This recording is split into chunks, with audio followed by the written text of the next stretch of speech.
Well, thank you all for being here. Thank the crew. They've done a great job so far. And thank the college here, Modesto Junior College, which has a really strong ag program. We should all appreciate that. Today I'm going to talk a little bit about the First Amendment and why I think it's in crisis. I think this is a timely issue. We see it every day. I think everybody takes understanding that there's problems with what's going on with the First Amendment, and I'm going to try to point out some of those. I'm not the greatest speaker in the world, but I'll do the best I can. Jim, pull that microphone closer to you. The duct tape on it. Actually, I'll just get the duct tape and tape it right there around your neck. Yeah, there you go. Is that better? Okay. At any rate, I'm going to try to do the best job I can on talking about the crisis in the First Amendment. First thing that I'm going to do is I'm going to read you a list. I want you to think about what all these entities have in common. Williams College, Cal State University, LA, UC Berkeley, University of Chicago, George Washington University, Trinity College, Hampshire College, University of Pennsylvania, San Francisco State University, Virginia Tech, Swarthmore College, University of Massachusetts, Howard University, Smith College, Pomona College, Middlebury College, Google, YouTube, Facebook, and lastly, Harney County, Oregon. What's the answer to that? I'll tell you what the answer is. All have committed violations of the First Amendment right to free speech and peaceful assembly.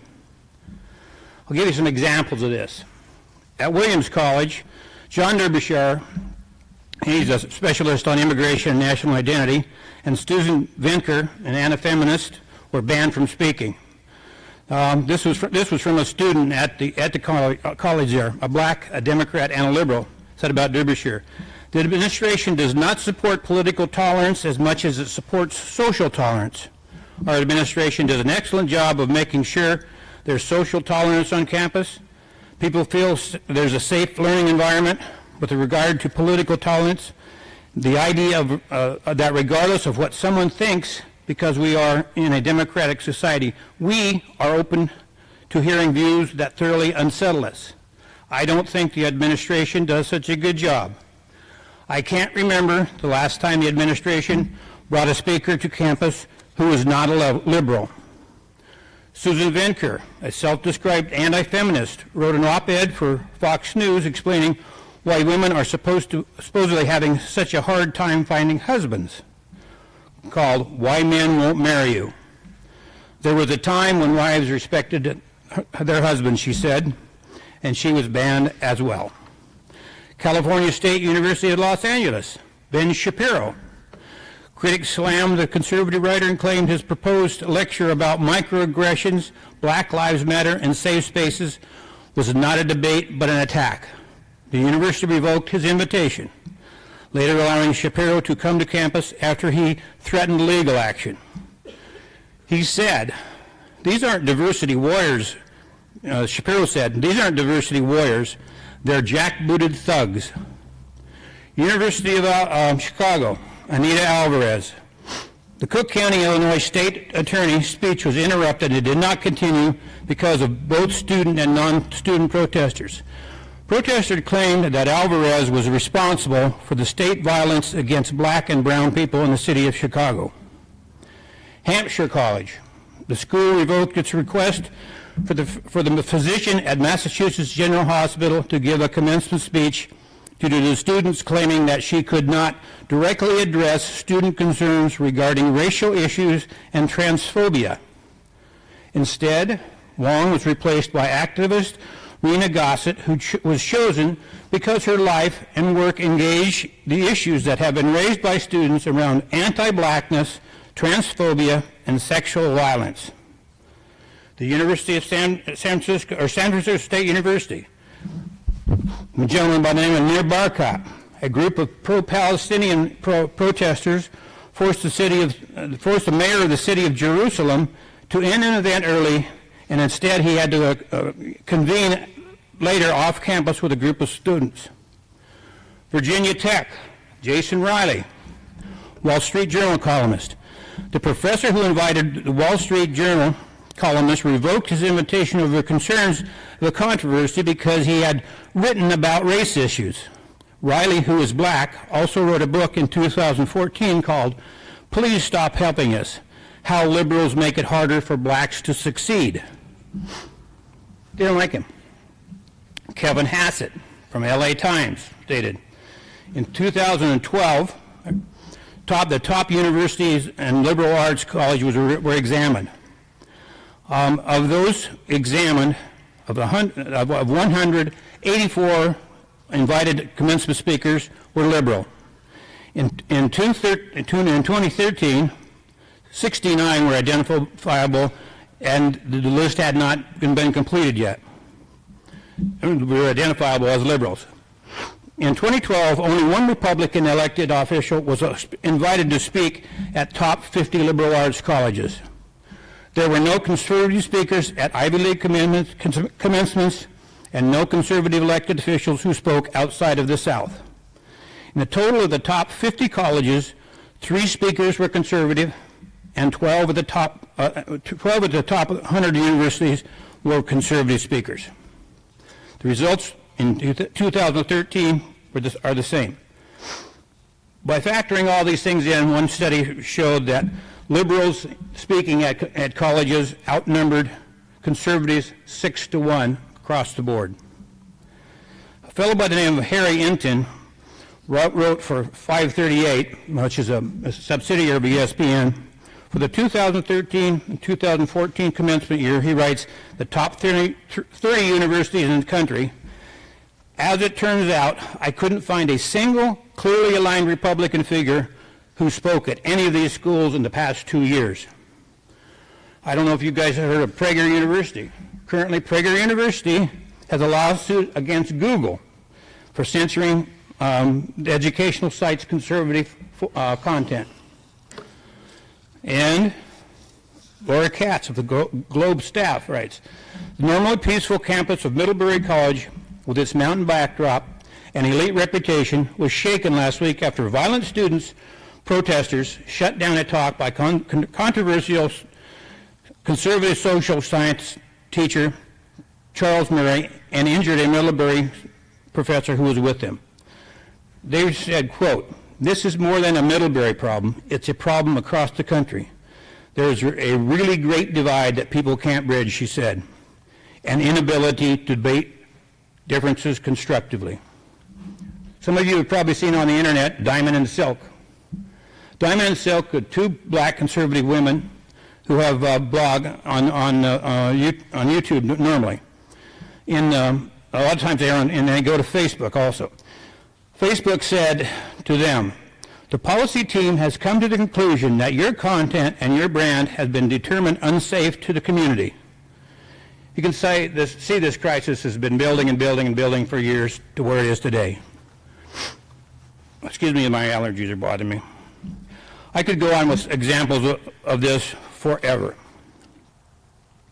Let's take this and look at the Constitution. There's a couple of important things I think you need to consider about the First Amendment.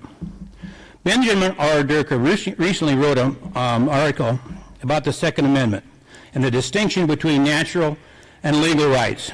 I quote, the Constitution mentions both natural and legal rights, and the distinction is critical. Within the Bill of Rights, some activities like speech are innate human rights protected against government interference.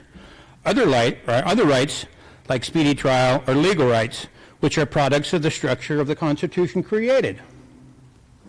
This distinction is crucial because natural rights are articulated as endowed by God, while legal rights are endowed by the government.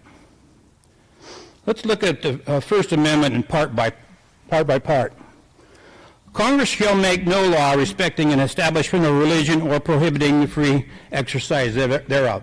Basically, it says don't fool with somebody that wants to have this religion or that religion, and don't force them into anything. That's fairly straightforward. But then it says, or abridging the freedom of speech. Now, you can't abridge something that doesn't already exist. What they're saying here is they recognized that the freedom of speech was a preordained right that every individual had prior to the construct of the Constitution. That's an important thing to remember. What they are doing there is just basically saying they're preserving that right that pre-existed. And then they go on, the press. So we know about the press. I'm not going to worry about them. We've talked about them enough. And the last part of it, I'm going to talk about individually, or the right of the people peaceably to assemble. And that or abridged applies to that as well. They also knew that God-given right, a natural right, was given for people to come together and talk about their issues prior to the Constitution. All the Constitution did was preserve that right. The last very part of it, and it says to petition the government for redress of grievances. And I think John Duarte is going to talk about that a little bit tomorrow. So I'll leave that alone. These are unalienable rights as referenced in the Declaration of Independence. Thomas Jefferson and others believed that leaving natural rights to inference put far too much trust in government and future generations in power. And that's why we have the Ninth Amendment. To make this clear, they wrote the Ninth Amendment, which preserves other rights retained by the people. When he says retained, that infers that they were already there. So what they're doing, what they're saying, is that any right that an individual had prior to the construction of the Constitution was thereby recognized and preserved. That doesn't mean they didn't create that right. It was already there on a natural right basis, ordained by God.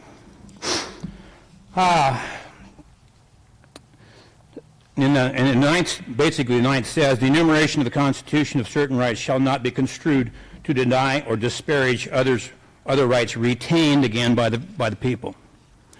Okay, at this point, I'm going to ask for a volunteer, and if my friend Trent would find me a student out there in the audience. Is it okay if he's from Oklahoma? I think so. I think he can be. Jones, are you willing to participate in Tim's little presentation? Sure. Okay, would you give me your name and stand up, please? Stand up. Weston Jones from Oklahoma. Weston, are you a student currently? Yes, sir. Are you a law-abiding citizen? Yes, sir. Do you have an opinion on contentious subjects? Occasionally. Okay, I want you to tell us about your thoughts on speech on campuses.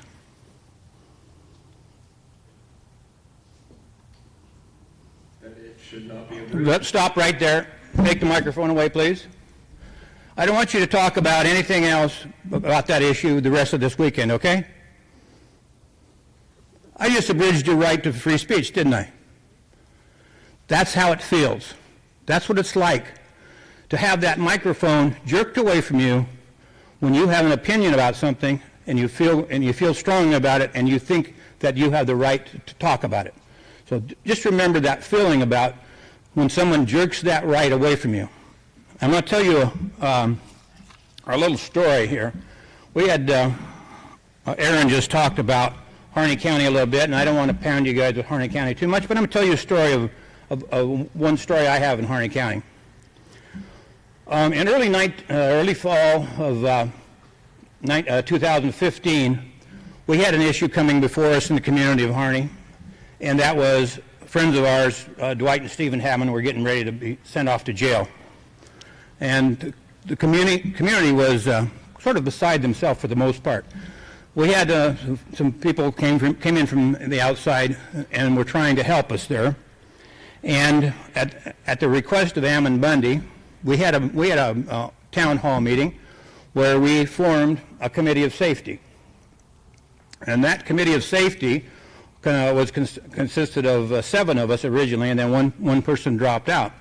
And that committee of safety was to take over, basically, the lack of response that our local officials gave to the Dwight and Stephen Hammond issue.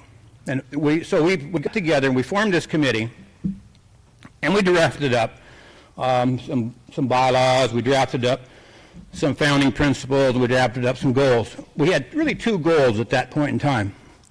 Our 2 goals were to help the Dwight and Stephen Hammond issue and to try to form a body that could look at the transfer from federal lands to state and county ground. Those are the two issues we started out with. So I think that was probably about the 25th, I think, of December or something when we had that meeting.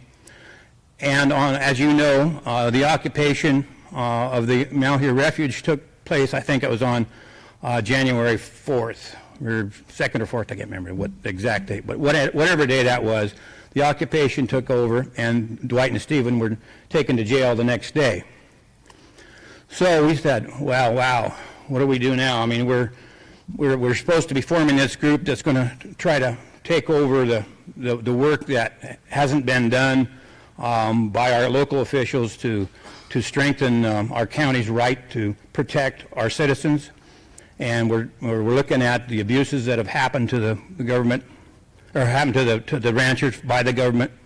And so we had a meeting, and that's where I first met Trent Luce. I asked him to be our mediator. I kind of got to be by default, kind of got to be the chairman of that group. And we'd put together some issues and things.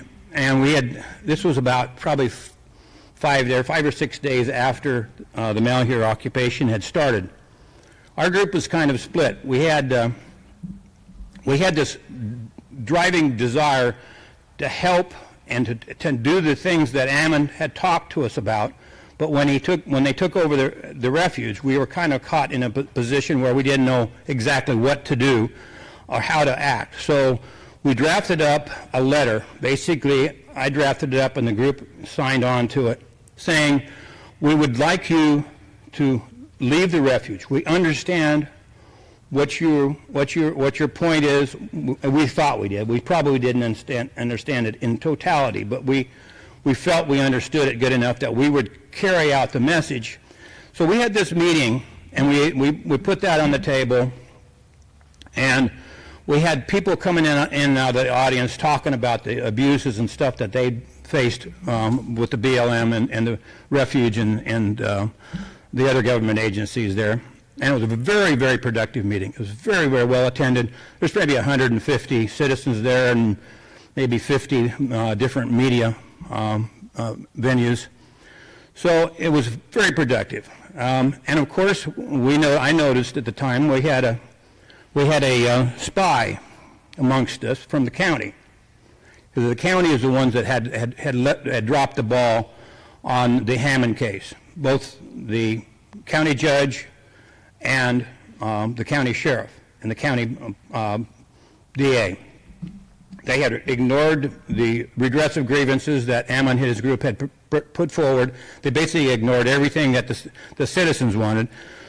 So we thought, well, let's take up the slack there and do it as a local body. So that's what we were trying to get our self in the position so that we would be looked at as the group that could sort of mediate the two sides and bring this thing to some sort of peaceful conclusion in terms of the occupation, and then move forward into unifying the community around the two issues that we had addressed. That was the Hammond issue and the transfer of public lands. So after this meeting was very successful, I was crawling out of the shower, I think that was the next day or the day after, and we'd asked to set up another meeting, and I got a call on the phone. Actually, it was Melody Molt, who was here. She had set up this next meeting. She said, well, we're good to go at the senior center. We can use the senior center again, which is controlled by the county. So, and to set the stage here a little bit on the climate, it's 10 degrees below zero at night, in that range, from 0 to 10 above during the day. There, in that small community, the only gathering places that there are controlled by the county and the state. There are no places you can gather a bunch of people over, say, 30 or 40 people. You can't, certainly at that weather, you can't put them out in the street or out in the barn in the middle of winter out there and have a meeting of any consequence. So we thought we were good to go. So I get a call from Melody in the morning, and she says, Tim, we're not allowed to use the senior center. And I said, well, why not? She says, well, the county has said that they're not allowed to let us meet there. So I'm thinking, wow. So I call up the sheriff's department, and I want to talk to the sheriff. I want to know if he's made this demand. So I get a friend of mine who is a dispatcher there, and this person says, well, Tim, she says, the judge called a meeting of all the groups or all the departments this morning and said that no one was allowed to rent us any facility to have a meeting in, or not rent or give us, neither one. We could not use any of we couldn't use the school, we couldn't use the fairgrounds, we couldn't use the community center, we couldn't use the senior center. There was no place left in town to have that meeting. And so my immediate assumption was, well, they're afraid that we're getting our message across to the community, and the community is going to rally around the kind of things that we're trying to do. So about 10 minutes later, I get another call. Well, it's the county judge, Mr. Grasty. He says, well, Tim, he says, you know, you can be a very important part of settling this issue. And I said, well, how am I going to do that if we can't get a town hall meeting together and have both sides presented there? He said, well, that's not really what we meant to do. That really didn't come. That wasn't our intent. And I said, well, what was your intent? He said, well, we just want this to be controlled, and we don't want the safety of the community to be jeopardized. And I thought, we just had a meeting with almost 200 people, and it was the most friendly and cordial and trusting meeting that I'd been to maybe in a long time. So, at any rate, I thought, well, okay, maybe he's come down off it. We'll be able to rent a room somewhere, or get a room somewhere in the county facilities. Not so. The next day, the same order was holding. We could not meet. That was our right to peaceful assembly stripped from us, and our right to free speech was stripped from us by our own county government. And I'm telling you, these are not people. We had 150 people signed on to our membership at that time, and these were people who were. We had accountants, we had lawyers, we had ranchers, we had you name it from the community who had been dedicated to that community. These were law-abiding, upstanding citizens, and we had just had our right, First Amendment right, jerked out of our hands and taken away. So there, I was stupid enough to not know what to do at that point in time. So I called an attorney that I often use, and I said, could you look into this? I think that they have violated our First Amendment rights. So he said, well, did they change the rules of these meeting houses so that you couldn't meet there? And I said, yes, we are not allowed to meet at all. Then he said, well, they can't do that unless you have not agreed to the terms of the rental or the usage of that hall. So I said, well, there was nothing mentioned about that. So he said, okay. Well, so he called the county council. The county council agreed with him and said, no, they can't really do that. I'll have to talk to the county officials about this. So, at any rate, in the end of the end, we ended up, the Committee of Safety sort of ended up with all this energy and this group that wanted to get together and wanted to help. We tried to set up meetings for Ammon and his group to come into town. We even set up so that we could rent the local a theater there, that the two sides could actually live stream into the theater, so they wouldn't have to. There wouldn't be any person-to-person conflict. We went that far. I knew there wouldn't be, but that's what they said, that they would only do it that way. Then we got that done. They said, no, the county said, no. Ammon said, yeah, we'll come in, we'll talk, but the county says, no, we won't talk. So we were again stripped of our ability to assemble. At that point in time, I should have just said, okay, I'm going to go to the county and demand our right to assemble. We'll match whatever rules that you have on any of those rental halls and meet that, but you have to let us meet or you're in violation and we're going to file a claim against you. I wasn't smart enough, or I don't know, smart enough or courageous enough at the time to do that. I should have done that. In retrospect, it was the wrong, no action was the wrong action to take at that point in time.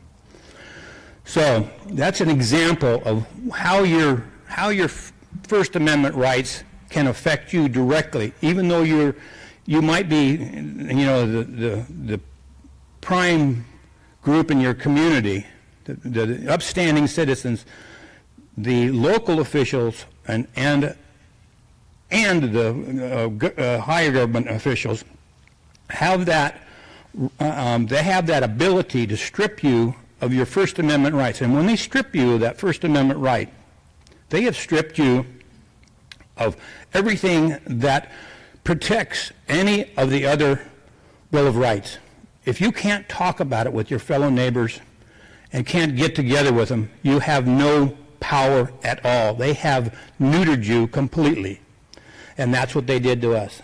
And to this day, I'm still bitter about it. But we have decided that I looked into finding if there was other legal groups that would support us, because we didn't have any money. I found out it would cost us $40,000 or $50,000 to file this a claim against them, and none of in our group had that kind of money. And so I called various legal, you all know them. They all have the acronyms and stuff all around the country, and none of them would. They said, well, it's not really constitutional. We're after constitutional amendment. I said, this is not a constitutional issue. I said, are you kidding me? And I filled out the pages and told them what the narrative was, the whole thing. It was because there wasn't enough money involved in it. I swear to God, that's exactly what the reason was. We weren't a big enough group. There wasn't enough money in it. If we sued, there were no financial damages to be had. We weren't financially damaged, and so those groups decided not to participate and help us. So, with that being said, I want you to be aware, do not, when you have a blatant abuse of your First Amendment rights, do not back down like we did. It's the wrong thing to do. Take it to them, force them to stand up and say, yes, we either going to allow you to meet and allow you to speak, or no, and then you have them nailed. So, there's two things I'm going to finish with. Be aware of your natural right to free speech, and that's what I talked about earlier. That's the natural right. It's preserved by our Constitution. The same with the freedom of assembly.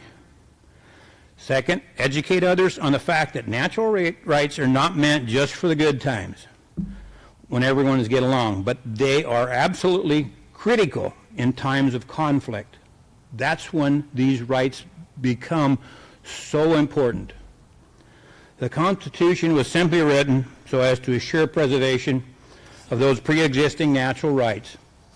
And that's all I have to say today, but I want you to know that this is a timely issue, and you need to be aware of your First Amendment rights, because without the First Amendment, you cannot communicate any of the other rights that you have. Thank you.